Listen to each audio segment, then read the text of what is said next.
Hello दोस्तों, आज हम पढ़ने वाले हैं 4 फरवरी 2022 का मोस्ट इंपॉर्टेंट करंट अफेयर्स। तो लास्ट तक बने रहिएगा। यदि अच्छा लगे तो प्लीज वीडियो को लाइक एंड शेयर भी कर दीजिएगा। तो चलिए स्टार्ट करते हैं।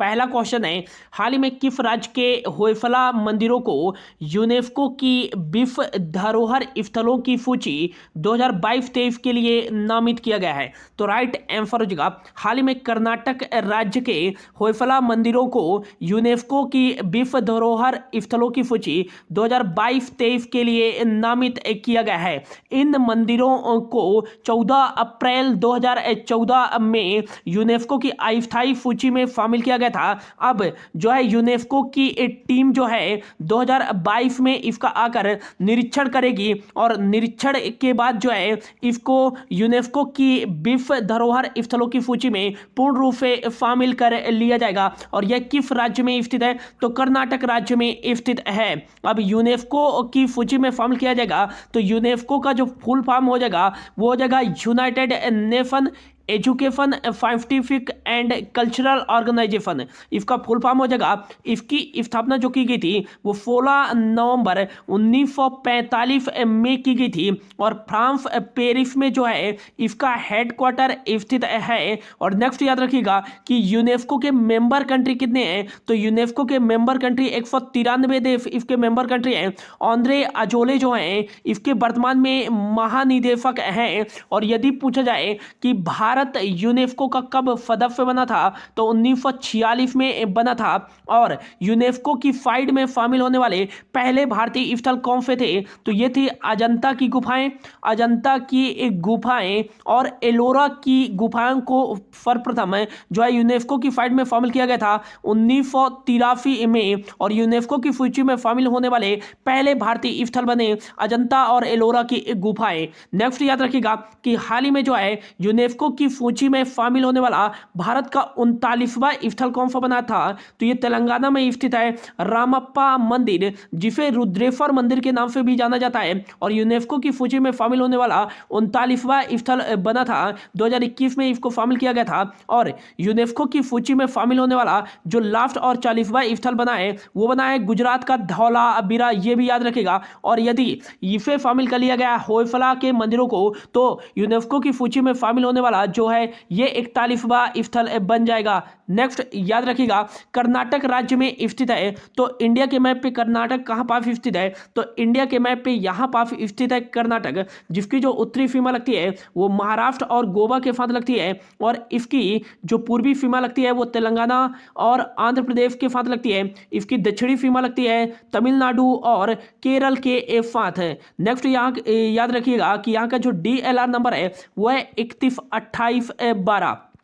31 यहाँ डिस्ट्रिक्ट है, 28 लोकसभा की सीट है और 12 यहाँ राज्यसभा की सीट है। हाल ही में यहाँ का जो 31वां जिला बना है वो बना है विजयनगर। और विजयनगर जो है कर्नाटक का 31वां जिला हाल ही में बनाया गया है। यहाँ जो विधान सभा की सीटें हैं वो कितने सीटें हैं? तो 224 हैं यहाँ विधानसभा की सीटें। और यहाँ विधान परिषद की कितने सीटें हैं? तो 75 विधान परिषद की सीटें हैं। यहाँ के जो मुख्यमंत्री हैं वो हैं बसवराज बोमई और यहाँ के जो राज्यपाल हैं वो हैं थावर चंद्र गहलोत।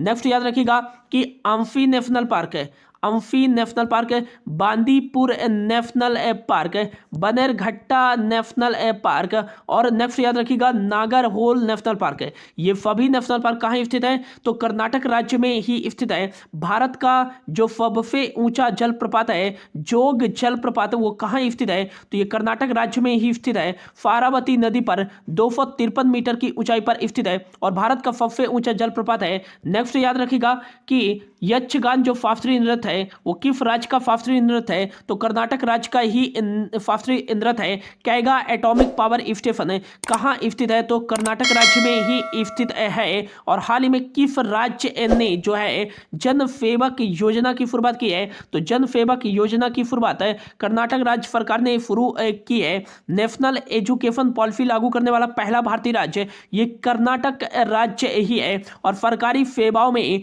1% ट्रांसजेंडरों को आरक्षण प्रदान करने वाला पहला भारतीय राज्य कौन सा है? तो ये कर्नाटक राज्य ही है, ये भी याद रखिएगा। बढ़ते हैं अगले क्वेश्चन की ओर। अगला क्वेश्चन है, हाल ही में आईसीसी द्वारा जारी महिला ओडीआई बल्लेबाजी रैंकिंग में शीर्ष स्थान पर एक कौन से खिलाड़ी हैं? तो राइट आंसर हो जाएगा ऑस्ट्रेलिया की हैं एलिफा हीली। ये जो हैं आईसीसी द्वारा जारी महिला ओडीआई बल्लेबाजी रैंकिंग में टॉप पे हैं और सेकेंड नंबर पे हैं भारत की मिताली राज, और टॉप पे जो एलिफा हीली हैं उनको 750 अंकों के साथ शीर्ष स्थान पर रखा गया है, और मिताली राज को 738 अंकों के साथ जो है दूसरे स्थान पर रखा गया है, और तीसरे स्थान पर है साउथ अफ्रीका की लीजेल ली। और वहीं बात करें 6वें नंबर पे जो है वो है भारतीय महिला क्रिकेटर स्मृति मंधाना को शामिल किया गया है। और नेक्स्ट याद रखिएगा टॉप 10 में 2 भारतीय महिला क्रिकेटर को शामिल किया गया है। स्मृति मंधाना को जो है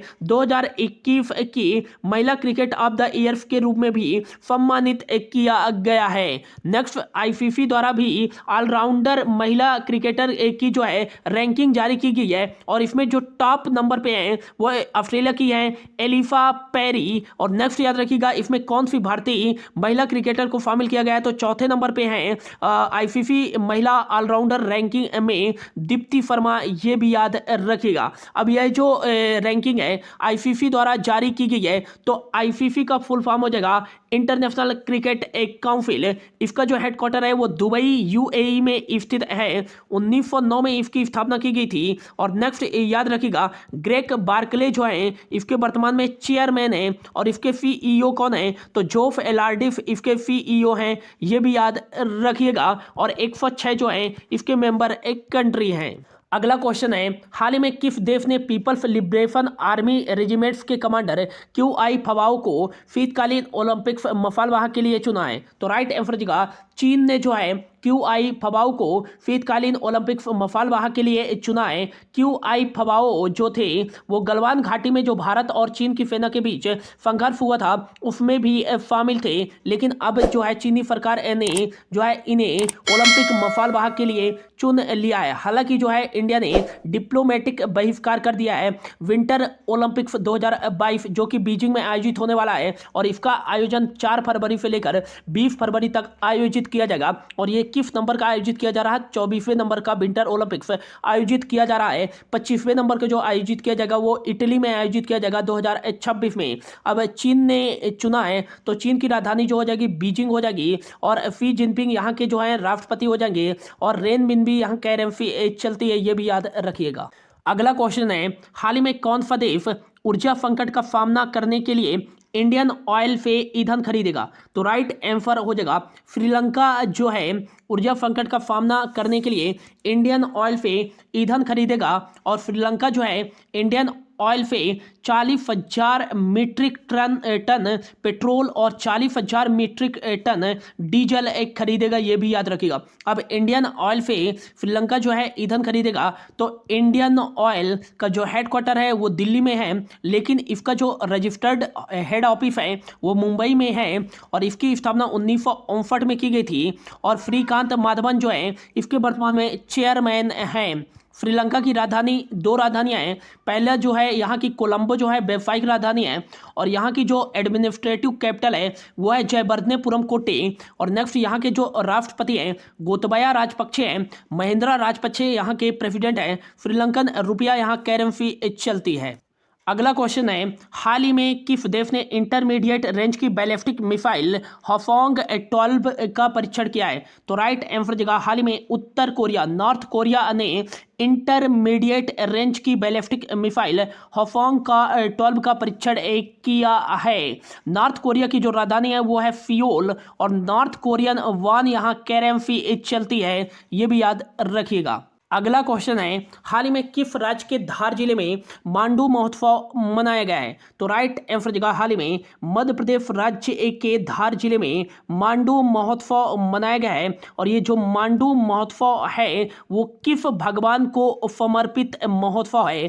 तो ये भगवान गणेश जी को समर्पित महोत्सव है मांडू महोत्सव, जो हाल ही में बनाया गया है मध्य प्रदेश के धार जिले में, ये भी याद रखिएगा। अब मध्य प्रदेश में बनाया गया है। तो इंडिया के मैप पे मध्य प्रदेश कहाँ पास स्थित है? यहाँ पास स्थित है मध्य प्रदेश। मध्य प्रदेश की जो उत्तरी सीमा लगती है वो उत्तर प्रदेश, और यहाँ पास जो लगती है इसकी नॉर्थ वेस्ट वाली सीमा वो राजस्थान के साथ लगती है, और इसकी पश्चिमी सीमा जो लगती है गुजरात के साथ, दक्षिणी सीमा महाराष्ट्र के साथ, और पूर्वी सीमा जो लगती है वो छत्तीसगढ़ के साथ लगती है। 52 29 11 यहाँ का DLR नंबर है। डिस्ट्रिक्ट यहाँ 52 है, 29 लोकसभा की सीटें, 11 राज्यसभा की सीटें हैं। यहाँ का जो विधानमंडल है वो एक सदनी है, केवल यहाँ विधानसभा की सीटें हैं, 230 यहाँ विधानसभा की सीटें हैं। यहाँ के मुख्यमंत्री हैं शिवराज सिंह चौहान। यहाँ के जो गवर्नर हैं मंगन भाई छंगन भाई पटेल हैं, और यहाँ की जो राजधानी है वो भोपाल है, जिसे सिटी ऑफ लेक के रूप में भी जाना जाता है। और यहाँ की जो इकोनॉमिक कैपिटल है वो है इंदौर। लगातार जो है 5वीं बार भारत का सबसे स्वच्छ शहर कौन सा बना है? तो ये इंदौर ही बना है। भारत का पहला वाटर प्लस शहर के रूप में किस शहर को घोषित किया गया है? तो ये इंदौर को ही घोषित किया गया है। और हाल ही में जो है भारत का पहला जियोलॉजिकल पार्क कहाँ स्थापित किया जाएगा? तो ये मध्य प्रदेश के जबलपुर में ही स्थापित किया जाएगा भारत का पहला जियोलॉजिकल पार्क। और जबलपुर के किस स्थान पर स्थापित किया जाएगा? तो लमहटा घाट को लमहटा घाट में स्थापित किया जाएगा भारत का जो है पहला जियोलॉजिकल पार्क। ये भी याद रखिएगा। हाल ही में अंकुर योजना और वैध आपके द्वार योजना की शुरुआत मध्य प्रदेश राज्य सरकार के द्वारा की गई है। मुख्यमंत्री राशन आपके द्वार योजना की शुरुआत भी मध्य प्रदेश राज्य सरकार के द्वारा की गई है। अगला क्वेश्चन है, हाल ही में जो है right and risk analysis group द्वारा जारी इंडिया प्रेस फ्रीडम रिपोर्ट्स 2021 के अनुसार किस राज्य व केंद्र शासित प्रदेश के पत्रकारों पर सबसे ज्यादा हमला किए गए?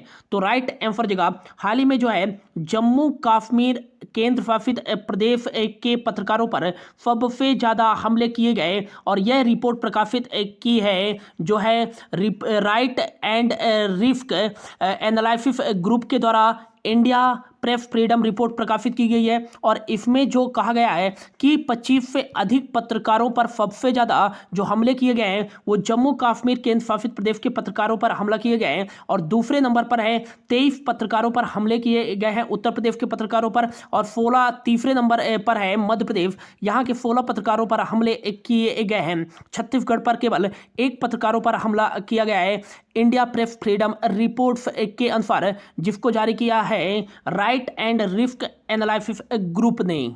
और आज का जो लास्ट एक क्वेश्चन है, हाल ही में जनरल रूपिंदर सिंह पुरी का निधन हो गया है, वह कौन थे?